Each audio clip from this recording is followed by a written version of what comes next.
Well, it's ThursdAGE, and we've got an entire audience filled with some of the most interesting characters that I have seen in all my days of living. Duke's here, commenting on my humming. Sorry, I know it wasn't very pleasing to the ears. Tempo's here and ready. David Bollock's here. Hey, you know what? Rain's here. Let's see. Yeah, we've got everybody's here. And as you know, please do hum. Thank you. I'm glad you enjoyed my humming. But today, we got so much stuff to talk about, friends. I don't even know where to start. I suppose we should start, let's see here, let me get to my control panel and see what I can.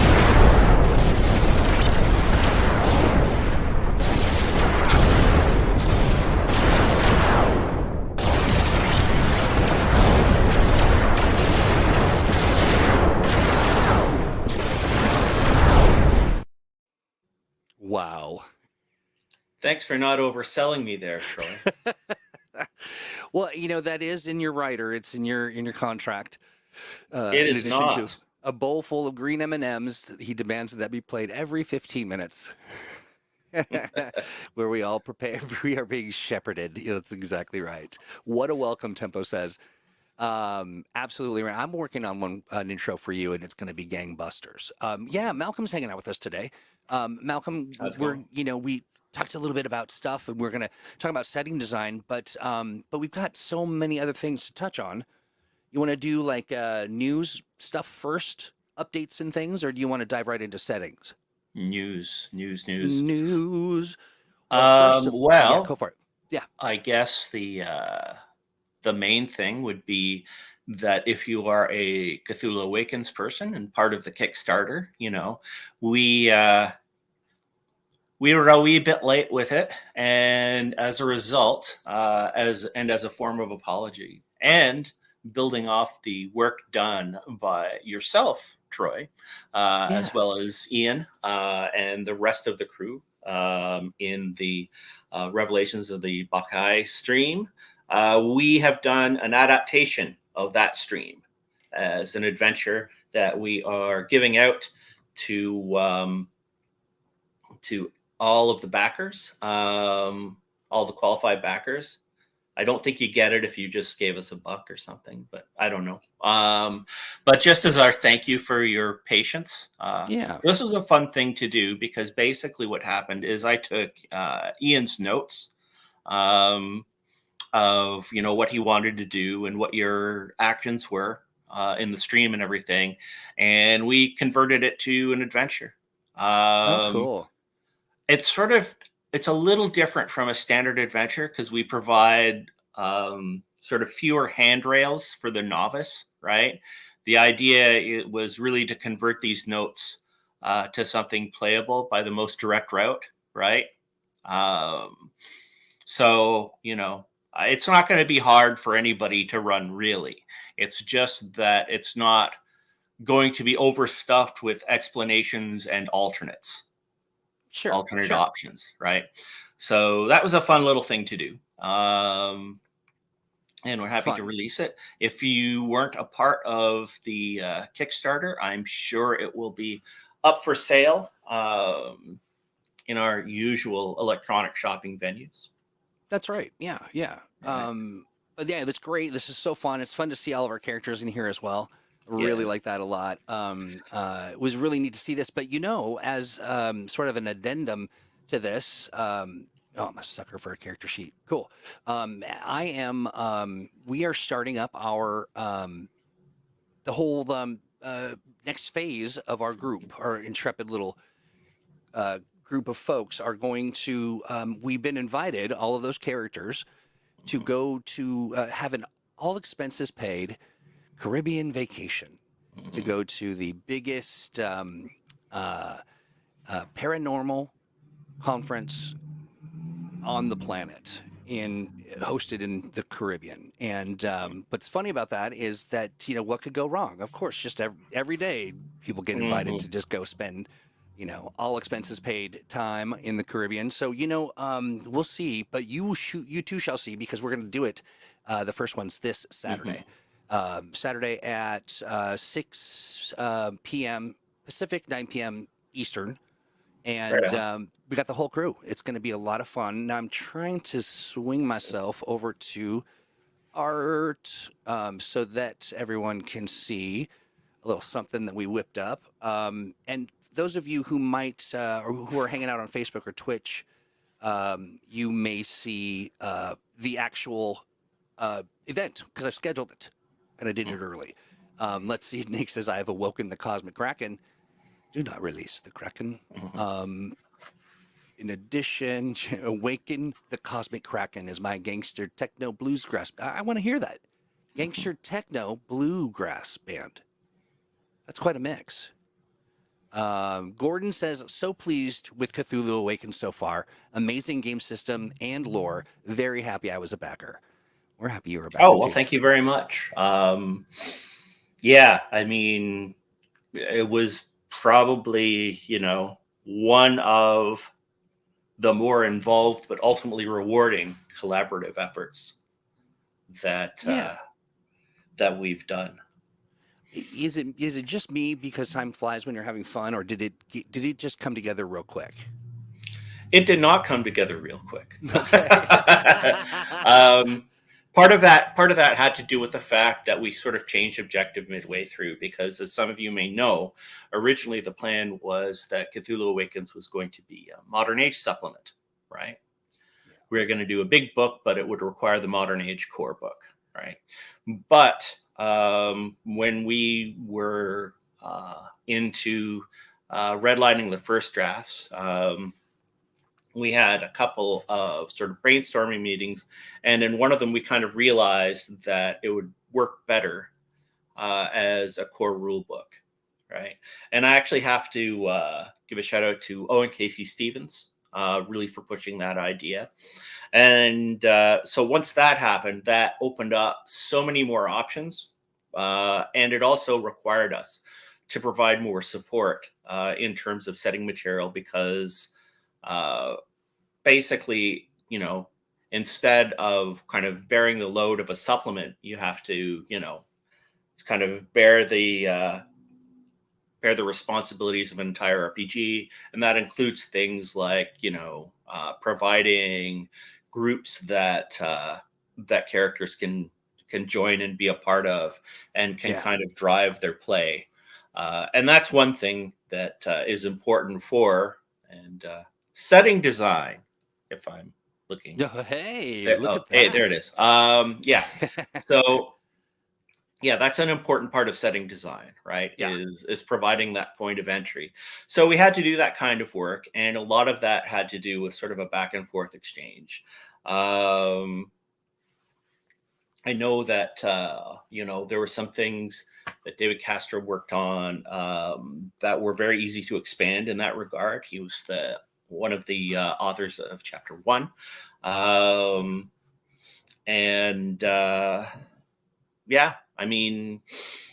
also, there was Daniel Lauzon and Sharang Biswas, all sort of my role as a developer in that case, right? Because there's in a multi-author book, there's always going to be some kind of collaboration. There seems to be this misperception in some elements of, the game making community, that what we do is that we come up with this outline, and then we go, we kind of get the writers to robotically adhere to our demands, when usually things are much looser, right? So a lot of what I will do is I will be taking these ideas, and my job is to reconcile contradictions and integrate. And also, when we have, a couple of really great things that come out of that process, to build on that, right? Yeah. So, so for example, there's a detective agency, and there's a historically Black college that are presented in Cthulhu Awakens, and I thought they were just great things to expand further. Right. Awesome. Similarly, sometimes there are things that we have to sacrifice. Like there was some great Demimon material. That's kind of the part of the setting where you can go to alternate universes. And there was a section there that unfortunately we didn't really have, though the direction of the game started really going toward the weird century concept and filling in that 100-year period. Yeah. And we didn't have room for the rest of it, especially because it kind of had a distinctive form of presentation. So I'm hoping we can get.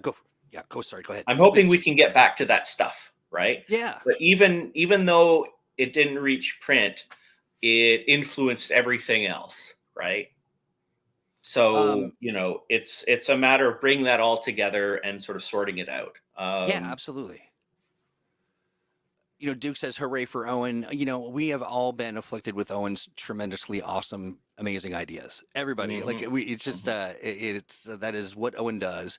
So here's our flyer for the event, The Gathering. That's happening this Saturday, the 2nd. I can't believe it's December. I mean, it's going to be here in a heartbeat. Yikes. But yeah, so Ian's going to be running it, and Ian promises that it's going to be a little rougher than we, because last time we escaped unscathed. I mean, semi-scathed. But yeah, so there's going to be some scathing. There, yeah, with some real scathing happening. No, I'm particularly in love with this. I was putting together a travel poster, and then it just kind of took me away, and now it's an abduction. So super fun, and we'll hope to hear and see and have you all participating. Now, in addition to this, earlier in the day on Saturday, we are going to have an event at a local friendly, our neighborhood game store. And we're going to be here in Seattle, in Linwood actually, but it's it's a burb, Seattle. We'll be at Around the Table Game Pub, and what's going to happen is we're going to set Alex up as a digital GM, and he's going to run some Mutants and Masterminds at the store with people there. And so super excited about that. That's going to be 2 p.m. Pacific. It'll be a ton of fun. I promise you. Yeah, it'll be super, super fun. So if you happen to be in the area, check out the event. We can, I'll make sure to drop a link. But so in addition to that, and the other things that we're talking about, we also have, let me share, and I got to unshare and share again. This is it's the Super Mega Blowout 2023. And what that means is just every darn thing is on sale. Massive discounts. You can get, everything here from, I mean, really, there's not a line that is not, doesn't have something that's been discounted. So many products, so many things going on for Blue Rose 5e, for Blue Rose Age, Beyond the Ring, for The Expanse. Tons of novels from our Nisaba imprint. We've got, here's Death in Freeport. Here's one of my favorites, the Cyberpunk Slice. All of this stuff. And it's hardback and it is digital. So you get your PDFs, you get your hardbacks. And there's some softbacks in there. I mean, just literally so much stuff. The Dragon Age stuff is in there. You want to get that. There's just here's Threefold. Yeah. Excellent stuff. Please help us get our back catalog blown out. Yes, we would like you to blow out our back catalog. Oh, It's fun. We have fun. Yeah. Yeah. Yeah, we just added a rating to this stream, I guess. Temp, you're so Maturity funny. rating. I don't know Temp's whether like, it's an increased maturity rating or a reduced one, but oh, reduced for sure. yeah. Yeah, yeah, and everyone else is getting a reduction of intelligence points. Hey, Yeah, you know well, what? that's They made their choice when they clicked us yeah. on here. So buy them all. Thank you, Rain. Now Tempo says, should we be discussing about setting design? Well, friend, we should. But there's always room to talk about things like sales and important events and all that kind Yes. of stuff. Hmm. And we got to do it because it keeps the lights on, keeps us Yes, it in does our keep the lights on. yeah, and the food on the table. Yeah. So yes, yes, sir. You have the I want to say something face on. Hmm. Yes. Well, let's pretend that we had a real graceful segue into talking about setting design, Well, and then Tempo we is can yeah. talk Sorry, about it. I like it. Let's just do Well, it. Yeah. I mean, I guess the first point is that you need that point of accessibility for player characters to get involved with the setting, Yeah. whether it's an organization or something built into the way characters are created, right? Something, right? So for Threefold, we added a bunch of character options that are linked to the two factions, right? Which are the Sodality and Aethon, right? And once you have the characters kind of plug into that, then that opens up a bunch of opportunities to actually do things in the setting instead of just reading it and making occasional pleased or thoughtful noises. And that's been very successful in the game I play because, as I may have mentioned before, I actually play Modern Age, but I don't run it most of the time. Yeah. I have run it a whole bunch. I've run countless one shots, and I've run an extended game for a year and a half. But in my game group, they like the game as well, and surprisingly, aren't just amusing me. Uh, so right now I am playing in a threefold game. And one of the funny things is you may have noticed in the giant overblown introduction that Troy gave is that there's a dude with glasses and he is one of our iconic characters named Andre. And the funny thing about Andre is Andre was designed by Sean Ingham as sort of like a loving parody of me. And what happened is I rolled up my threefold character randomly. I used a completely random process because that's something that's built into Modern Age. Yeah. And what did I end up with? I ended up with someone who could be nobody else but Right. Andre, like Well, a hold on one big second. guy. I'm not sure that everybody saw that.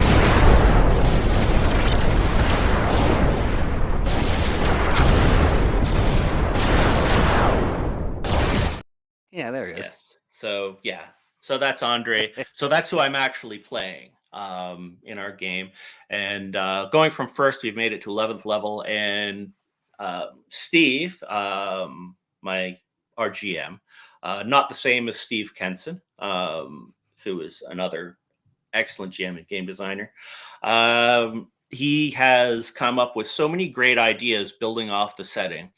And I don't provide any pointers or anything like that. For me, it's sort of a lab experiment because I want to see what people are just encountering the setting do with it, right? So, for example, one of the things that's in the setting is that we have a bunch of alternate Earths in Threefold, and Yeah. planes have alphanumeric catalog numbers, right?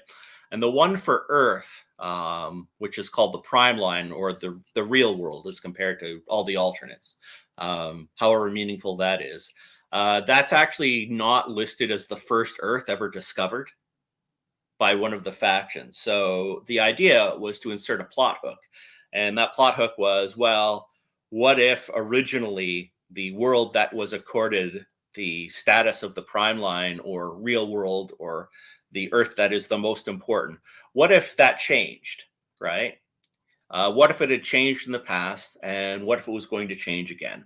So what Steve did is that he used that as the basis for a plot where someone was actually trying to do that, mostly because they wanted to undermine the technological focus of the various Earths for reasons that are related to the big old metaphysics of the setting, which have to do with sort of three super intelligences, tendencies, whatever, who are vying to become God. Hmm. Right. So Steve ran a great game in that, and we went to like the wreckage of the Earth that had been, rejected in the distant past. Dealt with this demonic plot, and it was just tons of fun, right? And we ran our characters from 1st to 10th level, and now I'm getting a taste of 11th level pulpy mode Modern Age, and I have to say, we have the different modes for a reason, but I would say probably the pulpy mode has struck me as the best one for Okay. Why? continuous play. Because it provides a little bit of leeway for making dumb mistakes in a way Gritty doesn't. Okay. But you don't become, insanely superhuman when you level up particularly high, right? So, that is in contrast with, say, Fantasy Age, where what we would call cinematic mode in Modern Age is sort of the default in Fantasy Age, because the idea is that, you will become these big epic heroes, who, really only fail when against truly titanic opposition, right? Gotcha. And we had a more conspiracy oriented game with bits of, big epic stuff, right? And it was a nice mix. So, and it Gotcha. Yeah. continues to be a nice mix. So, I guess, in addition to talking about, character points of entry, we want hooks for the game master to grab and run with. And we want to kind of scatter them around as much as possible. It's a funny thing because I'm actually in Screenwriters Facebook group. It's for a bunch of pro screenwriters, of which I am not one, but that interests me, and I have done some adjacent work in the video game industry in the past. And one of the things that they were talking about is Rebel Moon, that Zack Snyder film, right?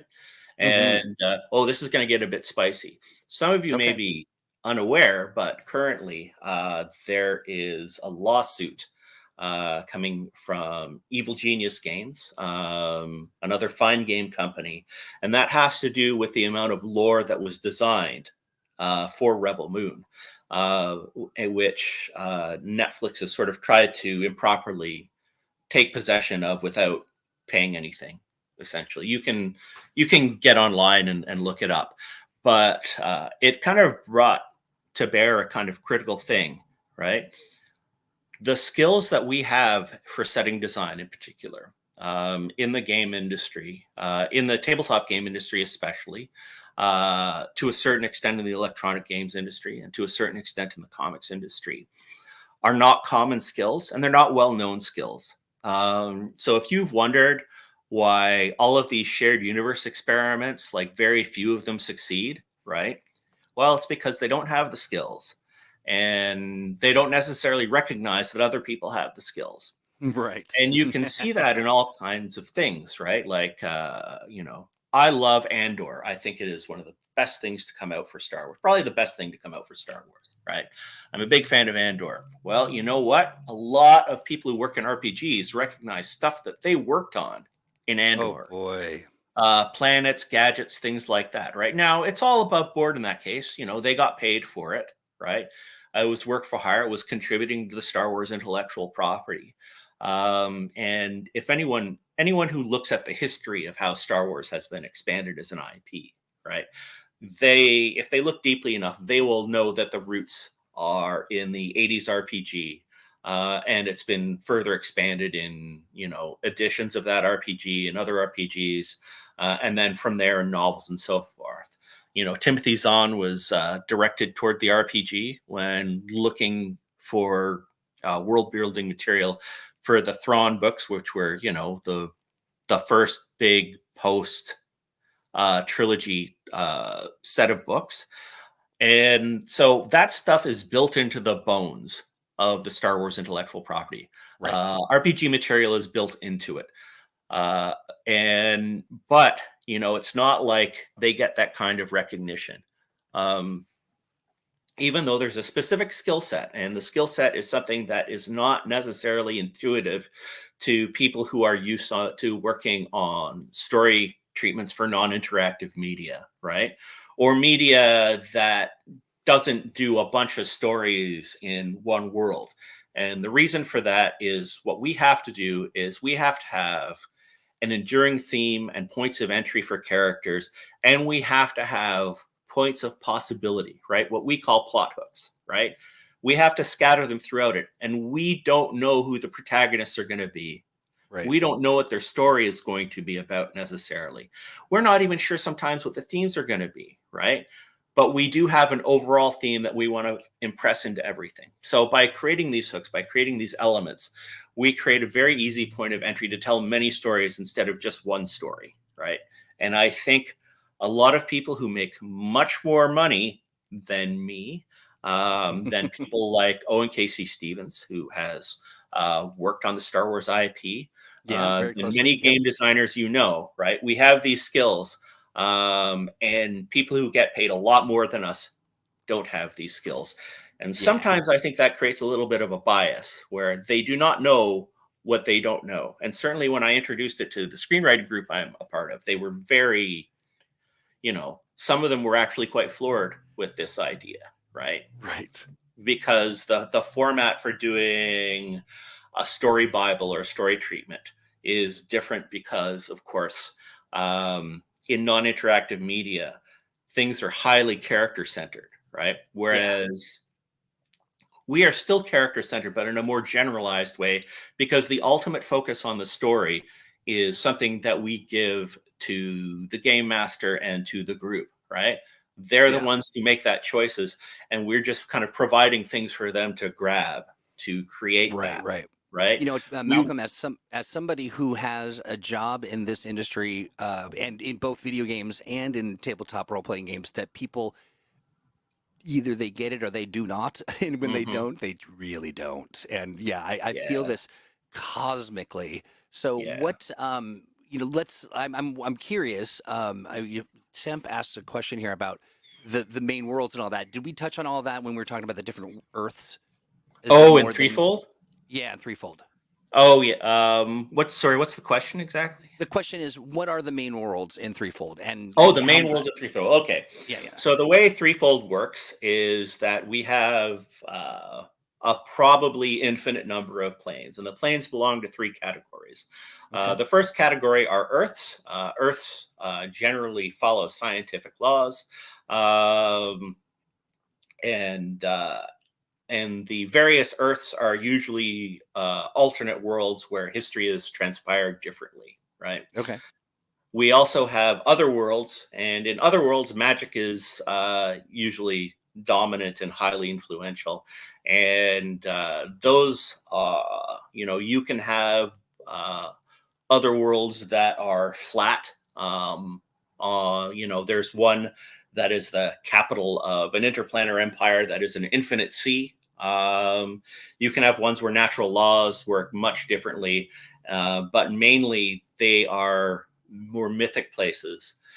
And then you have the netherworlds, which are essentially hell realms that are held together by the force, the willpower of their rulers, who are these demon princes called Alastors, right?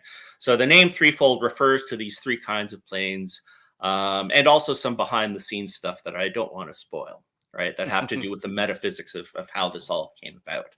Yeah. And these planes are mostly connected by gates, and the things about gates are that they're hard to create, but they're also hard to destroy. They tend to be, if you brick up a gate, then it will find a way to kind of open itself over time, right? Okay. It's just a matter of fate that causes that to happen. So the reason things are done this way is so that instead of just having a sort of generic alternate world scenario where, you just go to anywhere you want and then good luck, GM, we actually have factions that span the different planes, right? And your character, one of the options for your character is to work for the Sodality, who are kind of like, the Planner Starfleet version of Starfleet from Star Okay. Trek, right? They even have cool badges.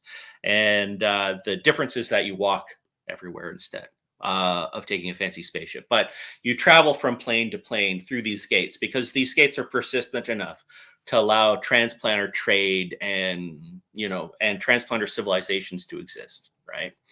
And the one exception is that for some reason, only the prime line, the Earth that is sort of arbitrarily determined to be the real world, only they have gates going elsewhere, and the gates don't go to other Earths. Instead, there is a device, which is essentially alternate worlds travel box that you step into and then you exit in the other world. Now, sometimes there are exceptions to this, and it's listed out in there, but the idea is that if you want to do a technology focused, sort of multiverse cyberpunk kind of game, you can do it. And there's a faction called Aethon, right, that has enhanced human operatives that go to different Earths and sometimes even block some of them off, because you can have something called I call it a Z-class plane, but you would call it a Z-class plane. And these are generally ones that are considered so awful that they need to be sealed off. And generally, you can seal off a plane by eliminating all the sapient life in it, right? So that's what they do when there's like a zombie apocalypse, right?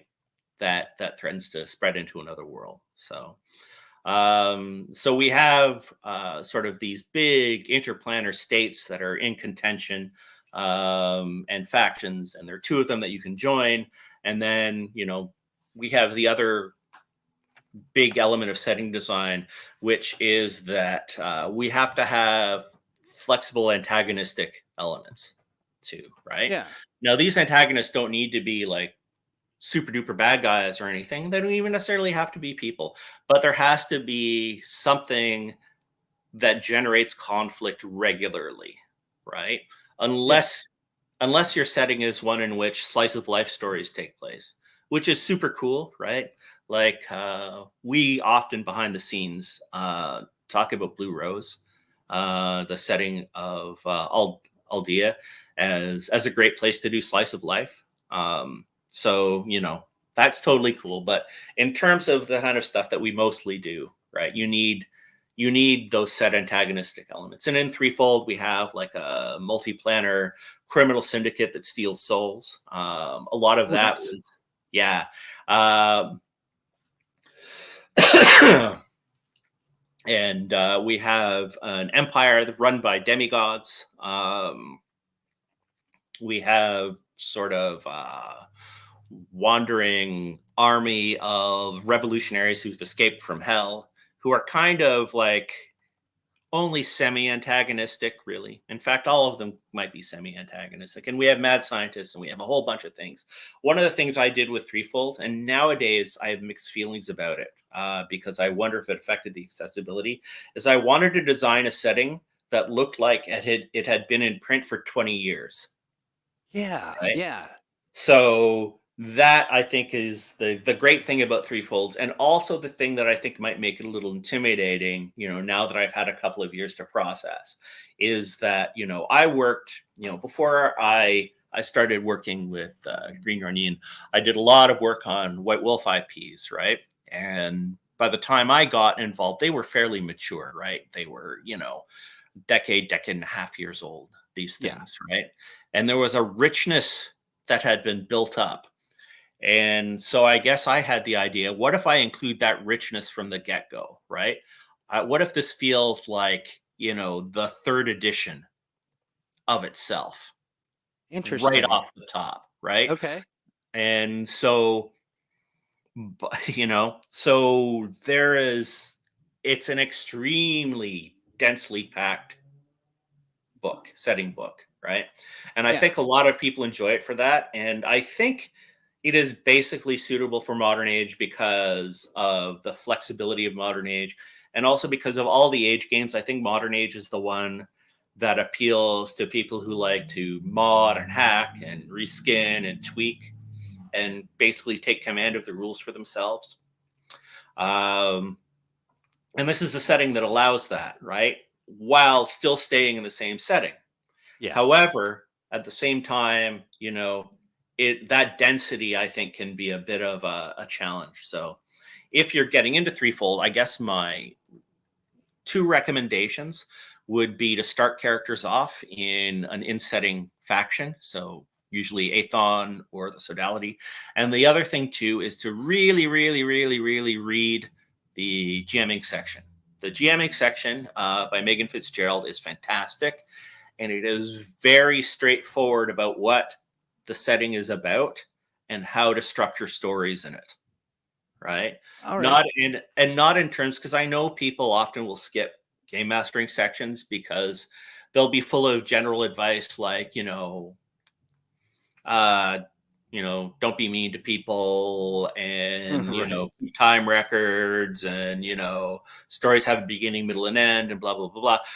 This Megan section says, well, what we're doing is we're doing speculative fantasy, so we're doing fantasy sort of structured the way science fiction is.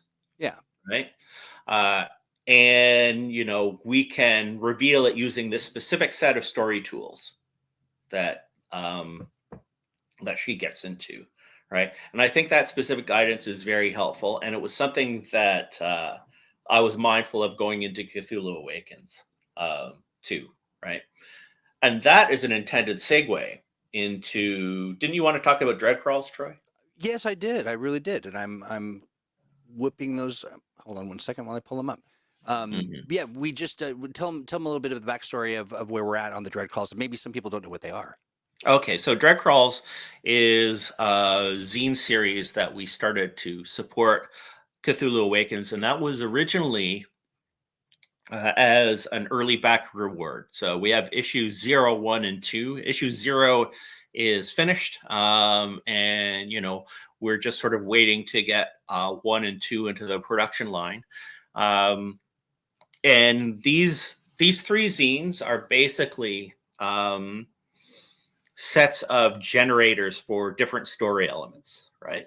So Dread Crawls number 0 is all about mythos-related site-based adventures, right? So it talks a lot about mapping. It has tools for mapping, and also, but not just like rolling the layout of ye old cult temple, right? We also have guidelines for point-to-point mapping on a larger scale. And basically ways to use mapping conceptually to structure the story, right? Okay. Explain that a little bit. Well, I mean, when you have something like, we talk about them as sort of site-based adventures a lot of the time. And site-based adventures are essentially, they are the first form of role-playing adventure, right? Because you go into a dungeon, right? What is a dungeon, though, in its essence? A dungeon is a flow chart, right? Okay, It's just a flow chart that is physically instantiated. Okay, gotcha. So it's a logic tree. It's a yeah. So we kind of so the idea is we treat sites in Cthulhu Awakens sort of the same way, right? In that we don't just have this corridor is this size, but we also have ways to generate the the mythos entities that are responsible, and also a few novelty items like things that don't obey the rules of normal normal topology, non-Euclidean mapping, and so on and so forth, right? And Matt Sturm, who did the layout and graphic design, did a fantastic job of taking Jesse Henig's visualization sketches and doing cool stuff with them. If you are familiar with some like old school dungeon resources, right? A lot of this stuff is going to be familiar to you, but it's specialized for mythos play, and we do try to link it to the story. And these first three, that's issue 0, and 1 and 2 are also generators at different scales. So issue 1 is which is confusingly the second issue. I don't know why I thought it was a good idea, but I think it was because I was thinking of 90s comic books or something. But right. It is a generator for story structure. So if you want to create a plot, we have a table-based system that will create a sort of traditional mythos plot, or a slightly non-traditional one, for you to kind of use as landmarks to run your game. And then Nice. in the third issue, which is called number 2, again, sorry about that, we have one for generating large-scale events, right? So what is happening in the wider world? And these come actually from work that we have done in some prior books and supplements, but we've tailored them for mythos play, and we've sort of refined some elements of them, right? And that's something that we often do, right? Especially with age stuff. Like, for example, Daring and Peril in Fantasy Age, in Fantasy Age 2nd edition, they are evolved from some concepts in the Modern Age Companion, right? But we firmed up some of the mechanics from their initial presentation, and focused them on the type of play we want to see in Fantasy Age. Similarly, the story generator we have in the second issue of Dread Crawls, which is called number 1. That has in its basis some other work that Jesse Hainig did for Threefold. Nice. And one of those is he did a plot generator for Threefold, right? And that is part of the Threefold Adventure Collection, 5 and Infinity. And it and a system for randomly generating planes are in that supplement, right? The plane generating system was by Steve Kenson, who did a fantastic job of that. As he does on everything. Right. He's and amazing. The event generating stuff is based on something that was done by Mike Mulvihill for the Modern Age Companion, right?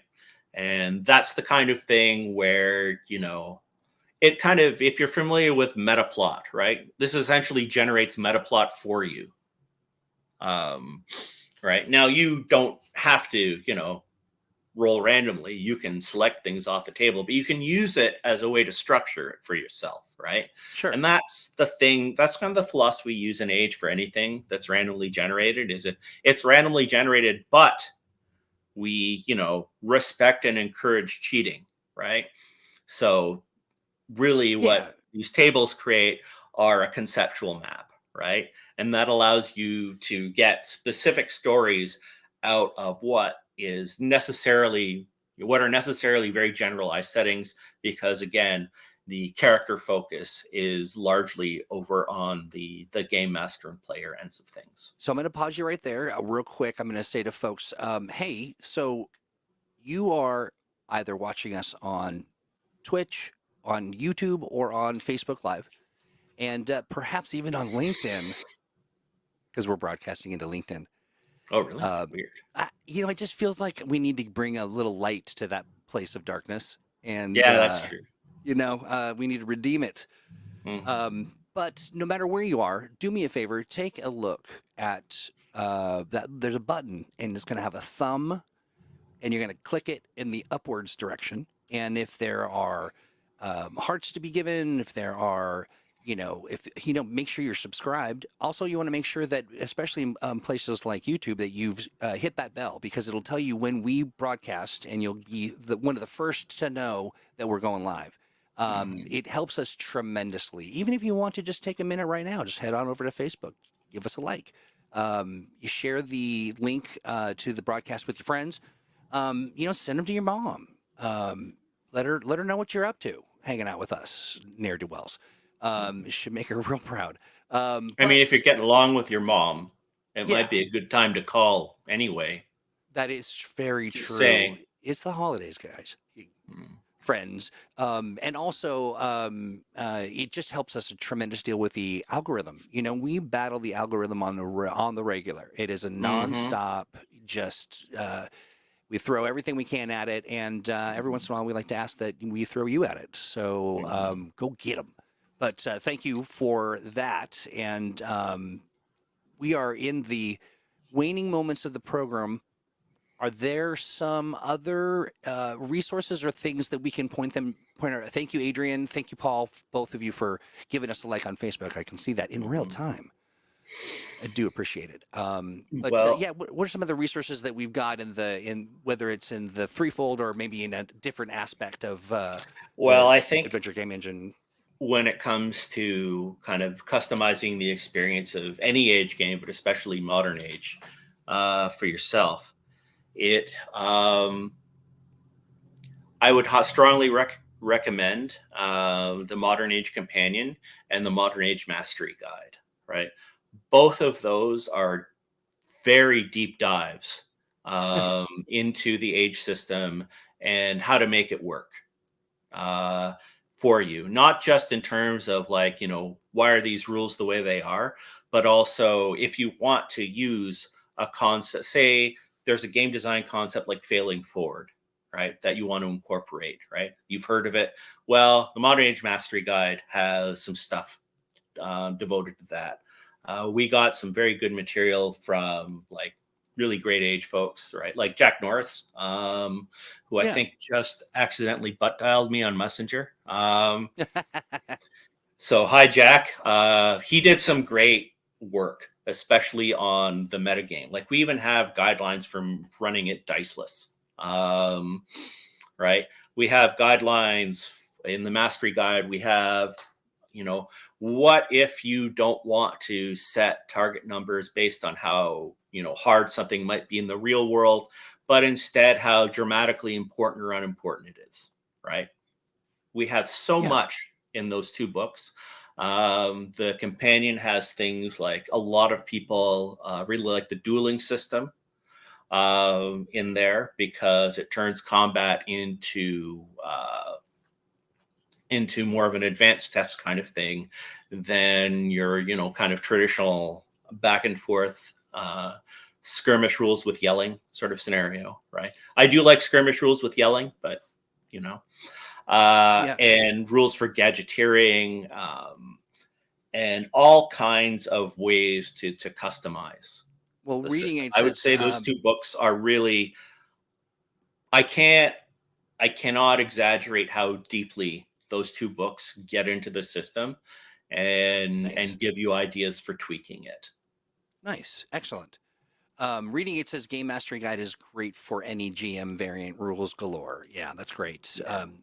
Rain also agrees. Two excellent reads. Tempo says, okay, here's a good question. Tempo asks, this is more of a world setting question, but how do Cthulhu Awakens and Threefold contrast with each other in terms of setting? Well, I mean, one of the important things about Cosmic Horror is that you can't get away from it. Right. Um, and So you can't really run alternate worlds when in a Cthulhu scenario, unless those worlds are similarly doomed, right? Right. Right. Which we kind of do, right? One of the things is we do have a method of time travel. We have a couple of Actually, we have a couple of different ways to do time travel I in was gonna Cthulhu say, Awakens. yeah, some really But one ingenious of ways, but yeah. them, is through the medium of the what do we call it? See, now I'm getting confused. Is this Uh, like what? Is this like almost like what they do in the Matrix, the agents, but without killing the person? it's Or the do they? demimons in the Yeah. it's the demimon setting. So in the demimons, we have we have a passage that takes you to different periods in history, but they're alternate universes. So they're non-interactive for the most part, right? And that's to sort of keep time paradoxes to a minimum and things like that. Now, we do have, we are currently sort of prototyping some ideas for a campaign where time travel and retrocausality may be bigger things. Right. But now I'm stuck thinking about time travel. Anyway, Right. you can certainly place Cthulhu. You could give the world of Cthulhu Awakens a planner code and stick it into Threefold if you wanted. And it would be nearly frictionless. However, if you were starting from a Cthulhu Awakens base, I wouldn't necessarily go into Threefold unless you are willing to transform the themes of your game as you go along. And that's entirely possible, right? It could be that, your characters, your heroes, they failed to prevent the end of the world. And the outsiders are coming to Earth, and the battle for control of the planet is beginning anew from these alien powers. Yeah. And then, some dudes with badges step out behind a doorway and say that they need to sterilize this plane. Come with them, and then you're playing a new game, right? And that is something that is actually a part of Threefold.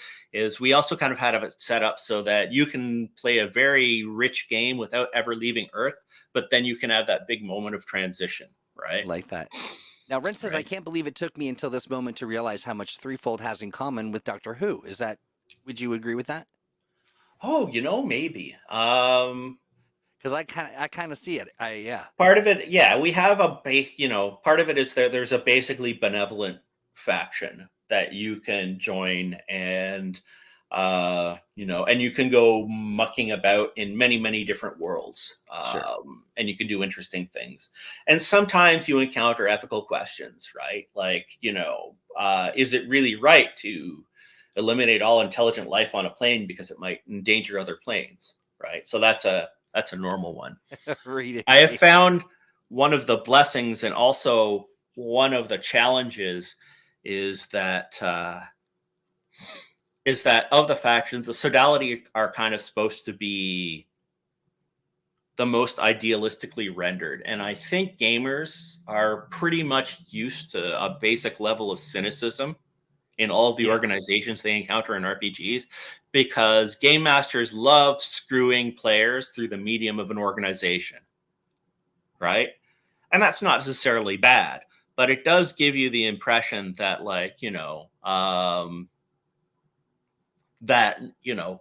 no thing that more than 5 people are involved in is going to be good for you. Right. But in Threefold, we do have, the sodality is kind of the exploration arm of the Vitain. The Vitain really are kind of like, the Magic Federation, in that, they are against trafficking in souls, and they want material and rights guarantees for all sapient beings, and so on and so forth. Right. And they also impose a kind of code of behavior, which, some players find a little chafing, right? So one of the interesting things, one of the ways, playing it, I came in as, someone who is, a sodality protector, and it's all about the sodality. And he, moved from Earth to the Vitain's capital world at a young age. So he's very idealistic. And that was so that I could be an anchor for the other PCs who are used to sort of, cynical fantasy bastards. Gotcha. And, slowly, I think everybody's kind of starting to see the value of being idealistic and adhering to a code and doing all that cool stuff. Right. Sure. And, I don't know. It's part of my personal fantasy that, people just travel all over the place and are nice to each other and meet people who are basically nice to them too. I do like that idea. Sprinkle a few Daleks in there, maybe some, weeping. What are the weeping angels or the weeping angels? Those are creepy.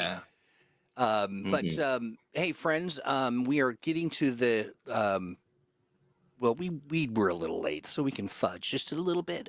Mhm. Unless you've got a hard stop, I don't want to. You might have some No, very no, I'm Canadian fine. things to tend to.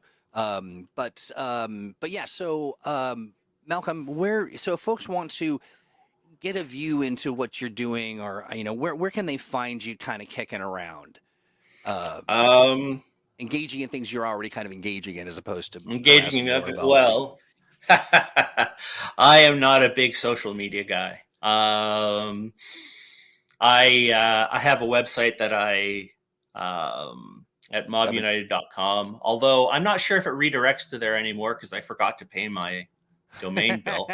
Uh, what is it yeah, called? that's kind of how it is. Mobunited.com, right? Because I Mob used to run a United. very tiny game company. But I don't know if it actually goes to the right. But it's also mobunited.wordpress.com too, because it just redirects to a WordPress site. There is a Um, mobunited.org, but that is, yeah, it looks like it looks like you need to update your yeah, well, cert. well, it is no well. What I am, I guess, known for the most outside of gaming is having written a very long obituary of Princess Leia that was rendered in universe academia Really? I did not know about the this. oh yeah, 1 million people have read that thing, and it got Wow. linked to and Wired and everything. I think it Holy was a crap. matter of timing, but yes, every once in a while I write fan fiction that is essentially like large socialist academic tracks set in whatever world, right? I love that. Uh, yeah. Now, Like I wrote another one about how, like, the rise of the Galactic Empire was a structural inevitability, coming from a recurring fascist idea. Well, if you are interested in it, this would be fascinating. But if not, really not. But I well, am not a big. yeah. Go ahead. Sorry. Yeah. Mostly, if you wanna talk to me, you can contact me via Malcolm at greenrunning.com, or meet me at conventions when I go to them, or Yes, you yeah. can Do me a favor, get friends. Don't be stuff. sending Malcolm an email. This man's a busy man with a lot of things to do, but he will enjoy that. But you can also find him hanging out in the grad. That's Oh yeah, the that's right. yes. Sorry. Let me Yes, help I you go with to your the I job. go to the grad. See, I go to the friends. grad quite frequently, and This is why they need people but there are yeah. people who know Sorry, the Troy. narrative designer chops and the communications people like me who say also you might find him out kicking around on Reddit. He every Yeah, once in a while will dive in and answer some questions and yeah. engage with that. Oh yeah, But and yeah. I'm sometimes in the. I'm some. Yeah, it's mostly for age stuff. Yeah, the grad and the fantasy age Reddit are the places yeah, to go, right? And yeah, I'm and the grad happy does love you. to just sort of answer random questions. Like the other day, I got a question about whether there was a ceiling for enlightenment points in Cthulhu Awakens. The answer is no, um, because there are a couple of character benefits that allow your enlightenment to go above 5, which means when you get the enlightenment drop, when you pass the threshold, you still kind of have the remainder kicking around. Which, if you read Cthulhu Awakens, will make perfect sense. So I encourage you to do so. It's a fine Please game. do so. Yeah, and hey, Reading Agent says they arrived late tonight. Did Malcolm Mhm. mention that he was working on a Cthulhu campaign for Fantasy Age? Or was that Well, would that be they say we I think he have mentioned it we something have something some fantasy age related drafts, and this is another example of something that um, we did for the book, but it ended up not being suitable for the book, I which see. is that Okay. I got Jack Norris to do a lot of great advice about running mythos based fantasy campaigns. Unfortunately, as we moved it from a modern age supplement to its own game with its own distinctive setting, it didn't quite feel like the right place for it anymore. However, we still have all that stuff, and um, we are going to do something with it. We Yeah, just reading haven't quite that figured must out be. what yet, in a way that we would talk to you about Now it, you know our right? chat, they never forget. So thank you Yeah, reading for bringing that but up. But yeah, you go want ahead. to know what is a mythos focused fantasy age campaign? What? Uh, Which? Well, I mean, it is, the Freeport trilogy, dude. Yeah. Right? Yeah. Like we've adapted that for Fantasy Age. It's there, right? So Yeah. if you want Mythos fantasy gaming, right? Like go to Freeport. Absolutely. No worries, Rainy. I'm glad that you brought it up and we ended up with a lot of good stuff. That's right. Yeah, Mhm. yeah. Rainy says, "Ooh, that's right." Hey, real quick, don't forget about our big sale. Everybody, you want to head on over to the Green Ronin store at the link where Mhm. I'm putting it right now in the chat, and you will click that and go and see and pick up something nice for you or your friend, or maybe you've got to get a gift for a GM. When's the last time you bought a nice gift for your GM? Oh, that's very true. Yeah, I mean, lots of hard work goes into Mhm. bringing you stories, and maybe they would like something from the store. I Mhm. think they would. Excuse Mhm. me. The other thing that we can't leave without answering this question, or at least asking it. The answer is up to you. But it's Tempo. Is a big fan of the notion of the Swords of the Shadow Planet. And Tempo's saying, anything new to say for Swords of the Shadow Planet before we depart? Dinosaur player characters. Okay. Now, is that new? No, that's just part of it. That's Did I just okay. mention That's dinosaurs before? I think you have, but I don't know if we explicitly say. And I know I've talked about Neanderthal player characters. There you Did I go. talk about living statue player characters? I don't believe so. Okay, well No. we've got those, so All now you right. know Well, if you about haven't that. heard of any of those three, then you've learned three new things. And Tempo, you'll have to let us Oh know. yeah, the sun is a rectangle. The sun is a rectangle. Yeah. There you Anyway, go. more There you about are. it later. Yeah, you heard it here first. Tempo. There. I'm certain we did not spill the beans on the rectangle Mhm. sun, Mhm. which is.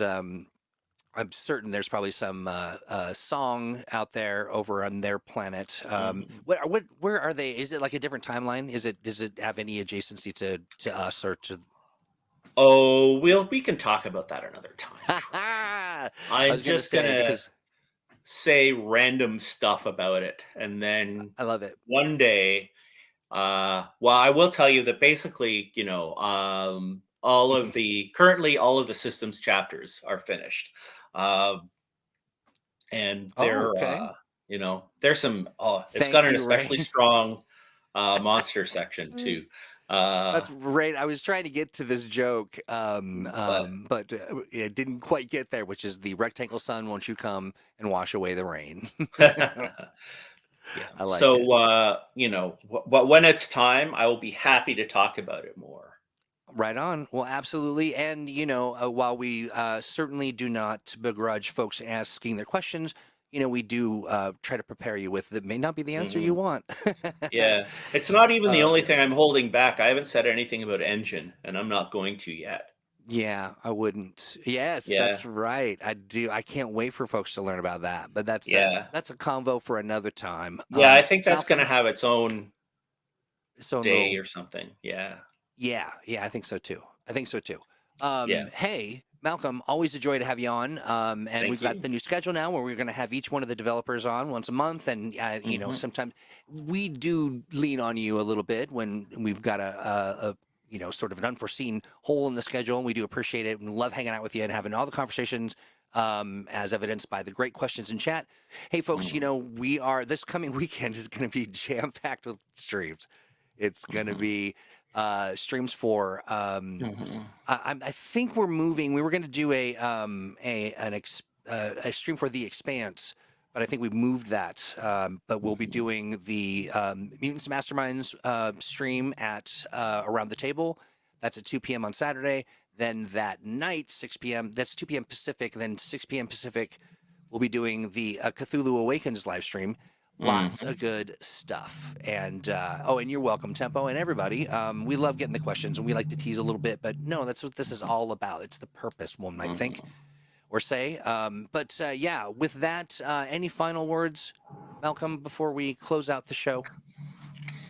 One of the things I got a really great review from the other day about Threefold, and I wish I had the link handy. Maybe some other time, and it really dug in to what it was about, and it was a very careful reading, and I found it so satisfying. So those of you who like to do reviews, we really appreciate it when you do a deep read, right? That's right. And you tell us what you think about it. Instead of going, because I find a lot of reviews these days tend to skim over things and kind of get to what the gears are, like, there are these character options and how powerful this is and blah blah blah, and they tend to be kind of referential to other games and things.